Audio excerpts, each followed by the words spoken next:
Om Swastiastu. Perkenalkan, nama saya Newen Ratna Sri Sanjuani dengan NIM 251705103. Saya dari Prodi S1 Akuntansi kelas 2F. Di sini saya akan mempresentasikan jawaban dari soal-soal UTS yang sudah diberikan. Baik, langsung saja kita ke soal pertama, yaitu tentang Brahma Widya, di mana ada seorang mahasiswa sains yang merasa bahwa konsep Tuhan dalam agama itu sering bertentangan dengan logika ilmiah. Ia mulai meragukan keberadaan Brahman sebagai realitas tertinggi. Di pertanyaannya, bagaimana Anda menjelaskan konsep Brahman dalam Brahma Widya agar dapat dipahami secara rasional dan tidak bertentangan dengan pendekatan ilmiah? Jadi menurut saya, konsep Brahman dalam Brahma Widya dapat dijelaskan secara rasional sebagai realitas tertinggi yang menjadi sumber dari seluruh alam semesta. Brahman tidak harus kita bayangkan sebagai sosok, tetapi lebih sebagai prinsip dasar seperti energi atau hukum alam yang mengatur adanya segala sesuatu, di mana ilmu pengetahuan juga mengakui adanya keteraturan dan asal-usul alam semesta, sehingga Brahman bisa kita pahami sebagai dasar dari semua itu. Dengan demikian, sains dapat menjelaskan proses terjadinya alam, sedangkan konsep Brahman membantu memahami makna dan asal-usul terdalamnya. Baik, lanjut soal nomor 2, yaitu tentang catur Purusa Arta. Jadi ada seorang pengusaha muda sukses secara materi atau harta, tetapi kehidupannya itu penuh konflik keluarga dan kehilangan arah spiritual. Pertanyaannya, analisis kasus tersebut berdasarkan konsep catur Purusa Arta, bagaimana seharusnya keseimbangan antara dharma, arta, kama, dan moksa itu diterapkan. Jadi jawaban saya, kasus pengusaha menunjukkan bahwa ini menjadikan arta sebagai tujuan utama, tanpa dikendalikan oleh yang namanya dharma. Secara lebih mendalam, hal ini tuh dapat menyebabkan keseimbangan karena arta seharusnya hanya berfungsi sebagai alat untuk menjalani hidup, bukan sebagai tujuan akhir. Ketika dharma tidak dijadikan dasar, cara memperoleh dan menggunakan arta cenderung maka akan mengabaikan yang namanya nilai moral, sehingga menimbulkan konflik dalam hubungan keluarga ataupun di lingkungan.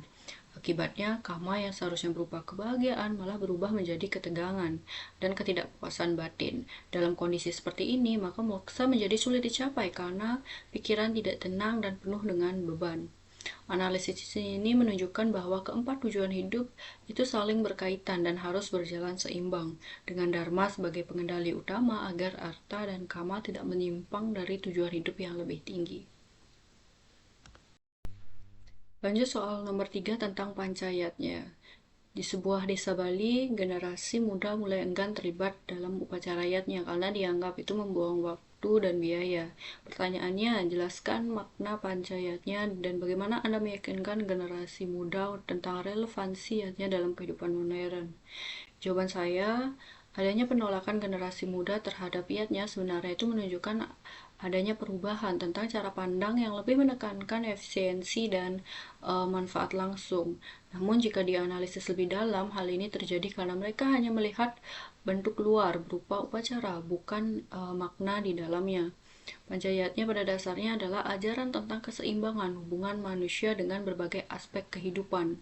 Sehingga tanpa disadari nilai ini sebenarnya sangat penting untuk menjaga keharmonisan sosial ataupun dengan lingkungan. Jika nilai ini ditinggalkan, maka akan muncul sikap seperti individualisme, kurangnya rasa hormat kepada orang tua, leluhur, serta berkurangnya kepedulian terhadap alam. Dalam konteks modern, yatnya bisa dimaknai sebagai bentuk tanggung jawab dan kontribusi terhadap kehidupan, sehingga tidak harus selalu dipahami sebagai ritual atau upacara, tetapi juga sebagai tindakan yang nyata. Dengan pemahaman ini, generasi muda diharapkan dapat melihat bahwa yatnya itu bukan beban, tetapi kebutuhan untuk menjaga keseimbangan hidup.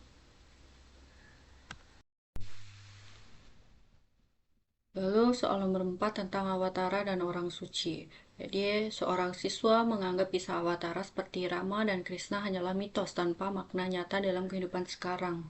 Pertanyaannya, bagaimana Anda menjelaskan konsep Awatara dan peran suci sebagai teladan moral dalam konteks kehidupan modern? Jawaban saya, pandangan bahwa kisah seperti Rama dan Krishna hanyalah mistos itu muncul karena pemahaman yang terbatas pada benar atau tidaknya cerita tersebut secara sejarah. Jika kita analisis lebih dalam, konsep Avatara di sini sebenarnya menjelaskan adanya prinsip dalam kehidupan bahwa ketika ketidakadilan dan kekacauan moral meningkat, maka akan muncul kekuatan yang mengarah pada pemulihan keseimbangan.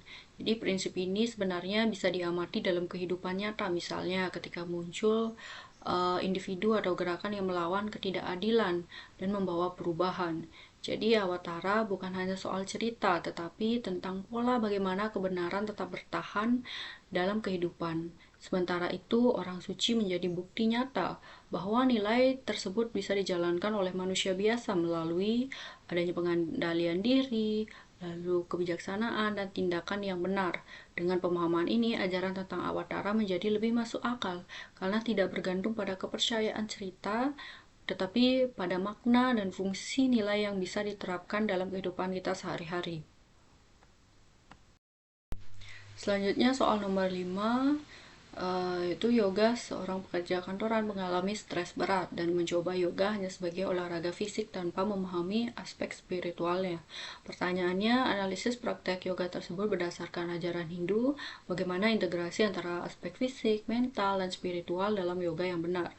Jadi jawaban saya, yoga yang hanya dilakukan sebagai olahraga menunjukkan pemahaman yang belum lengkap. Dalam ajaran agama Hindu, yoga adalah usaha untuk menyatukan tubuh, pikiran, dan jiwa. Jika hanya fokus pada fisik, manfaatnya hanya sebatas kesehatan tubuh. Padahal tujuan utama dari adanya kita melakukan yoga adalah menenangkan pikiran dan mengendalikan diri. Itulah sebabnya stres masih bisa terjadi jika yoga tidak dilakukan secara utuh.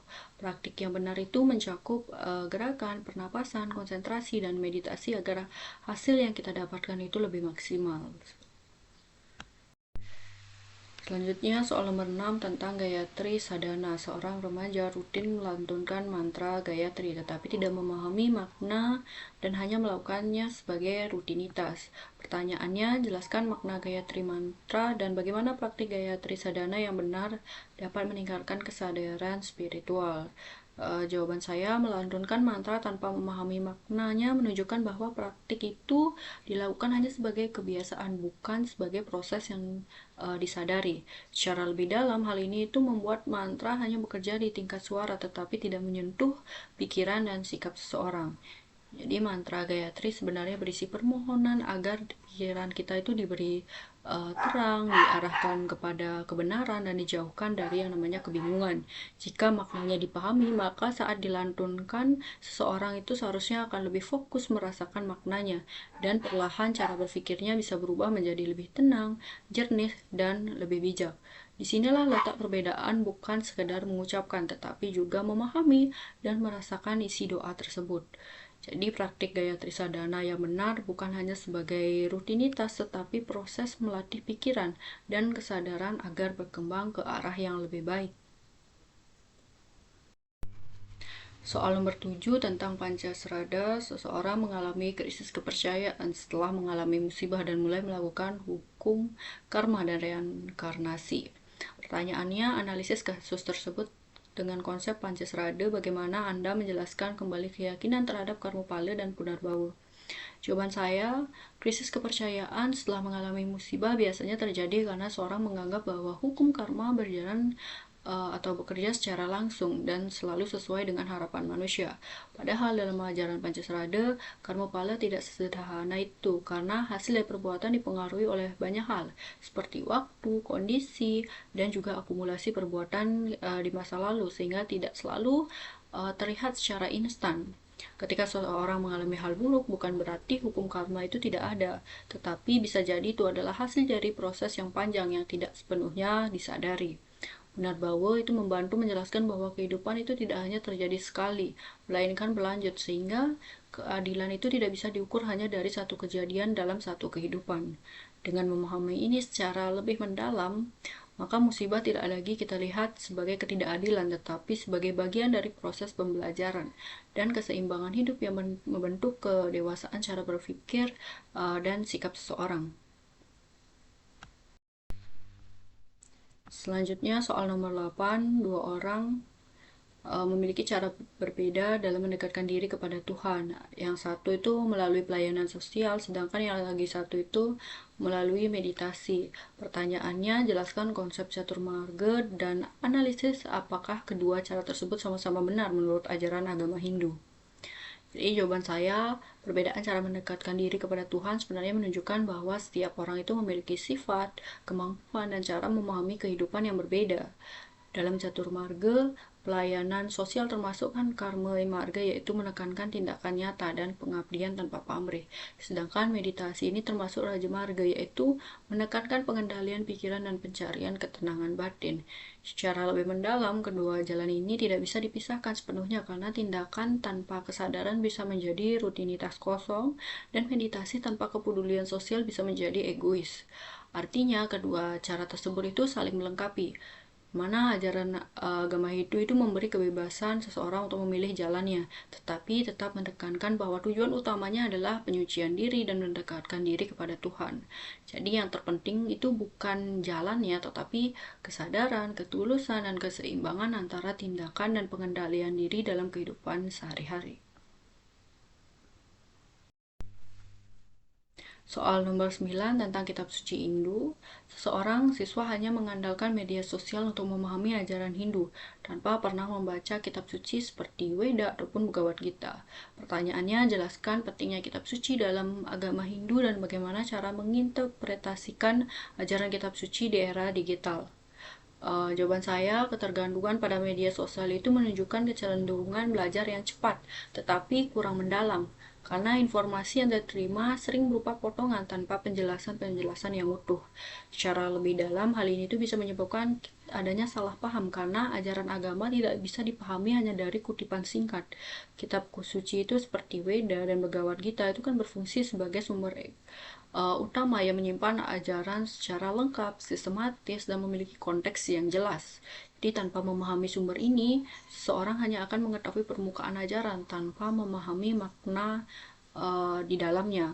Media digital sebenarnya bisa membantu, tetapi harus digunakan secara dengan sikap yang kritis dan tetap merujuk pada sumber yang benar. Jadi memahami kitab suci bukan hanya soal membaca, tetapi juga memahami makna, konteks, dan cara menerapkannya dalam kehidupan agar tidak adanya kesalahan penafsiran. Selanjutnya ada soal terakhir, yaitu soal 10 tentang integrasi nilai Hindu dalam kehidupan. Ada seorang pelajar cerdas secara akademik, tetapi sering berperilaku tidak jujur dan tidak menghormati orang tua. Pertanyaannya, analisis perilaku tersebut dengan mengintegrasikan konsep Dharma, Yoga, dan Srada. Bagaimana seharusnya nilai-nilai Hindu itu dapat membentuk karakter individu? Jawaban saya, kasus pelajar yang cerdas tapi tidak jujur ini menunjukkan bahwa kecerdasan intelektual itu belum tentu diikuti oleh pembentukan karakter. Secara lebih mendalam, hal ini itu terjadi karena pengetahuan yang didapat itu tidak disertai dengan pemahaman nilai dharma sebagai pedoman hidup. Tanpa dharma, seseorang bisa menggunakan kecerdasannya itu untuk kepentingan yang salah, seperti berbohong atau tidak menghormati orang lain. Nah, di sini yoga berperan melatih yang namanya pengendalian diri sehingga seseorang itu mampu menahan keinginan untuk bertindak atau berperilaku yang tidak benar. Sedangkan serada itu membentuk keyakinan yang mendorong sikap hormat, tanggung jawab, dan kesadaran moral. Jika ketiga hal ini itu dijalankan bersama, maka terbentuk yang namanya keseimbangan antara pikiran, sikap, ataupun tindakan. Ini menunjukkan bahwa dalam ajaran agama Hindu, tujuan utama pendidikan itu bukan hanya untuk membuat seseorang itu menjadi pintar, tetapi juga membentuk pribadi yang jujur, beretika, dan mampu menjalani kehidupan dengan benar. Baik, sekian yang dapat saya sampaikan. Saya ucapkan terima kasih dan saya akhiri dengan Paramesanti. Om Santi, Santi, Santi, Om.